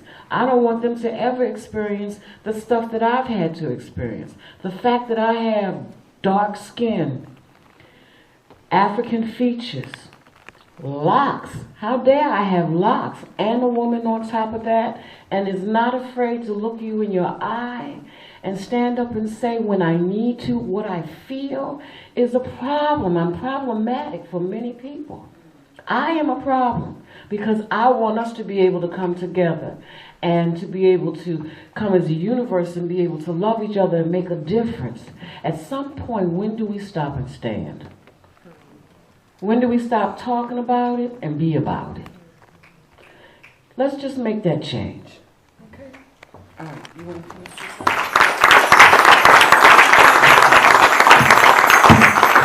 You know, we see voter disenfranchisement, jerry-rigged lines for voting in other places. I mean, we're getting some stuff together here finally.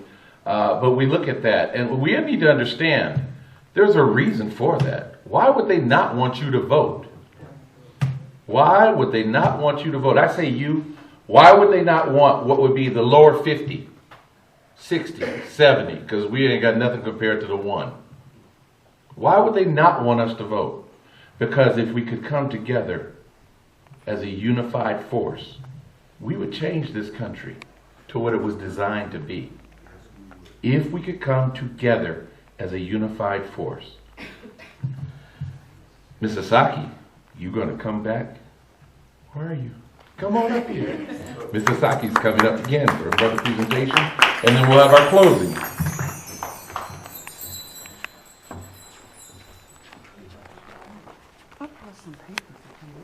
I gave you notice. Newspaper? I thought I went with her. She's got it.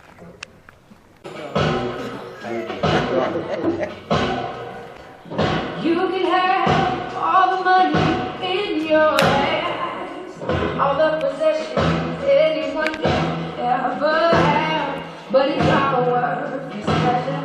True worth is only pleasure, not about what you got, but what you got in your heart.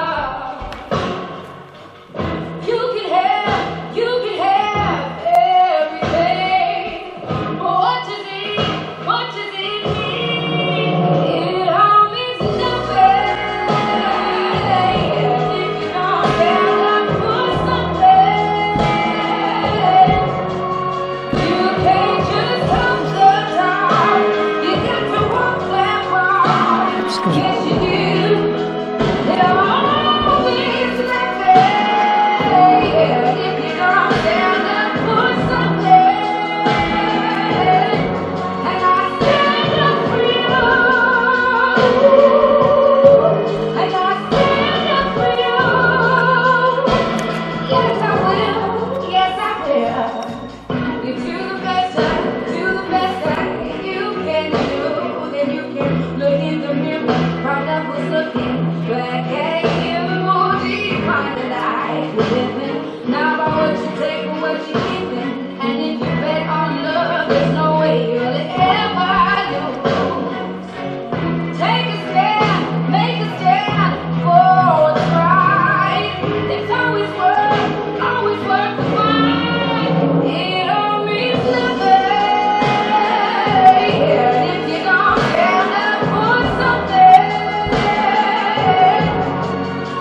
Lift your hands, I stand with you cause I understand. Ain't here to judge, just to take a stand. The greater plan's the creator's plan. Let's all rise like the day began. Reach out and touch with the Savior's hand. On rock we stand like his native land. Let the ways of love be the ways of man. If you don't stand for something,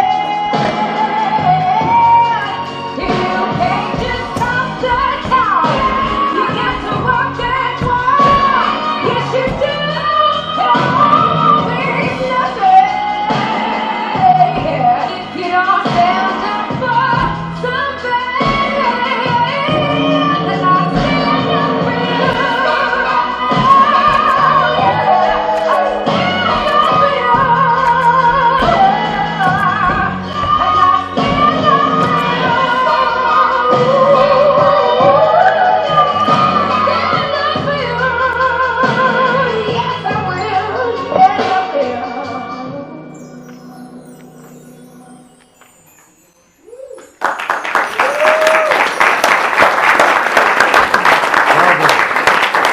Bravo, bravo. And Thank you very, very much. Mrs. Scari, you have the final word.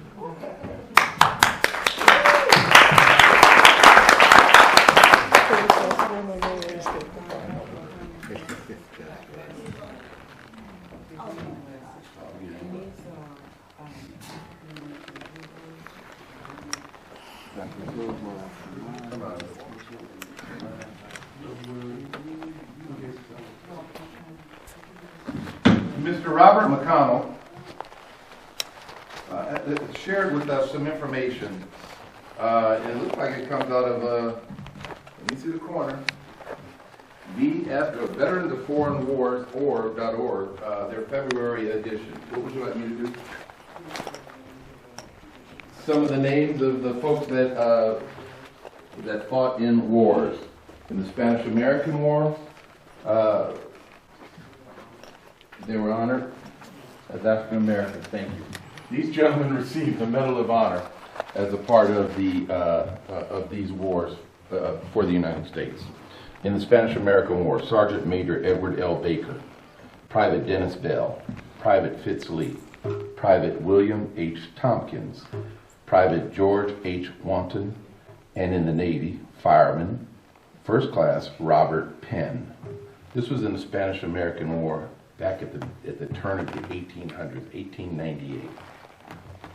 World War I, Corporal Freddie Stowers, Private Henry Johnson, First Lieutenant, Vernon Baker, Staff Sergeant Edward A. Carter Jr., First Lieutenant John R. Fox, Private First Class Willie F. James Jr., Staff Sergeant Reuben Rivers, Major Charles L. Thomas, and Private George Watson.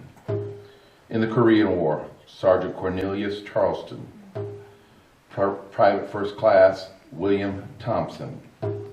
In the Vietnam War, Sergeant First Class Webster Anderson, Sergeant First Class Eugene Ashley, Jr.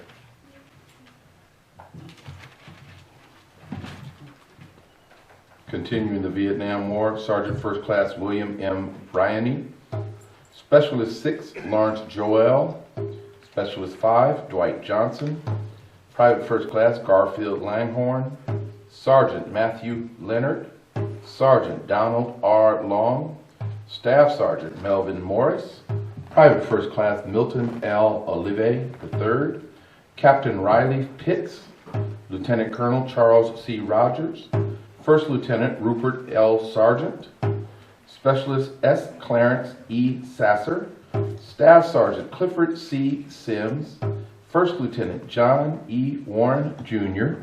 In the Marine Corps, Private First Class James Anderson, Jr., Private First Class Oscar P. Austin, Gunnery Sergeant John L. Canley, Sergeant Rodney M. Davis, Private First Class Robert H. Jenkins, Jr., and Private First Class Ralph H. Johnson. Just wanted you to know those. That's important. These are African Americans that have received the Medal of Honor for the United States in their service. And one of my favorites is African American women troops boosted World War II morale.